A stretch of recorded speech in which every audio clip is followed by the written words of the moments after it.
Hi everyone, it's Laurel here, and today is day 12 of my 31-day challenge, and I'm bringing you another featured artist, and today's artist's name is Angie Kennedy Judah. I wanted to feature Angie because she was one of the very first people I ever started following as a subscriber on YouTube, several years ago when I first started watching YouTube videos. Angie is a Stampin' Up! Demonstrator of 9 years, a very successful demonstrator, and she is a very, very creative lady.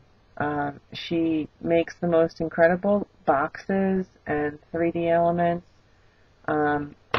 She finds creative ways to utilize dies in a different manner. So not just for their intended purpose, but, to make it something else out of that same die cut, which I find pretty amazing because I don't really have that foresight. She makes beautiful cards. She teaches on Ustream on occasion. She's got a great, bubbling, charming personality, and she's very kind. I wrote about her on my blog today, and one of the first videos that I ever started watching of hers was a tutorial on how to use your Fiskars trimmer.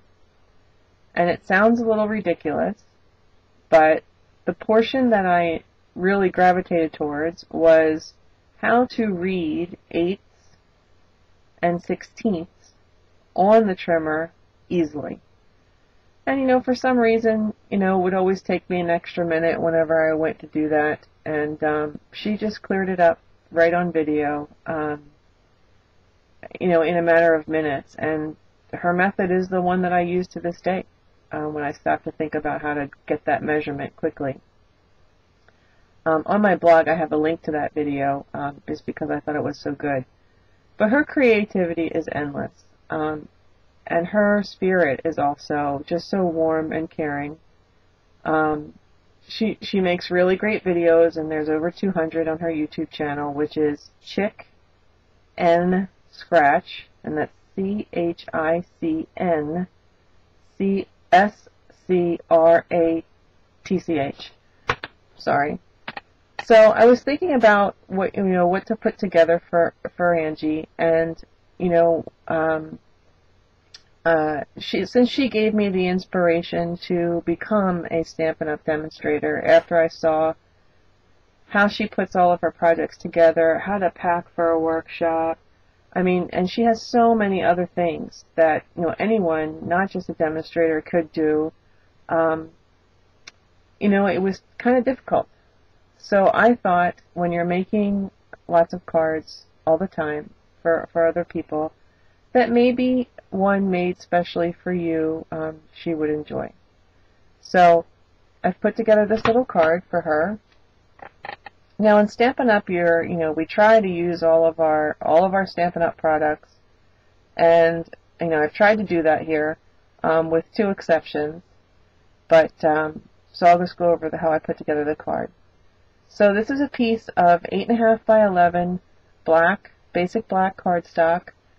And all I did was I turned it on the horizontal and I cut it in half at 5.5, and then I folded it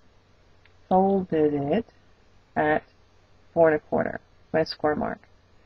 And then I have a piece of paper in the background here, the black and the cream, from the Love Letters Designer Series paper that I've cut down from my mat. I had this beautiful lace from my friend Julie. This is the exception to the rule. And I just thought it went really well. I used my Full Heart Punch, which is a Stampin' Up! Product, to punch the heart from another coordinate from the Designer Series paper. And I know my lighting is bad, but that's a little bit better. And then I stamped the sentiment and punched it out with my Ford window punch. I tied on some cherry cobbler seam binding, and then I had that stick pin created, and it matched very well, and so I just inserted it. So that's the front of the card. It says, "You raise kindness," and when you open it, there's the bird from the two-step bird punch, and it says "To an Art." Can you see it? And I just put the wing up on foam tape, and my intention is to write a message, to her in the blank space. So, Angie, this is my thank you to you. You inspired me so much. You've given me so many projects when I really needed an easy, cute, vintage project to do for a workshop, to do for a gift. And you taught me a lot about sharing and inspired me to myself go forward and start making videos and teaching on Ustream and so forth. So this is my big hug to you, Angie. I'll have the links below. Thank you ever so much for teaching me to love Stampin' Up! So thank you so much, everyone. Thanks for watching, and I'll be back tomorrow with our Day 13 featured artist. Bye.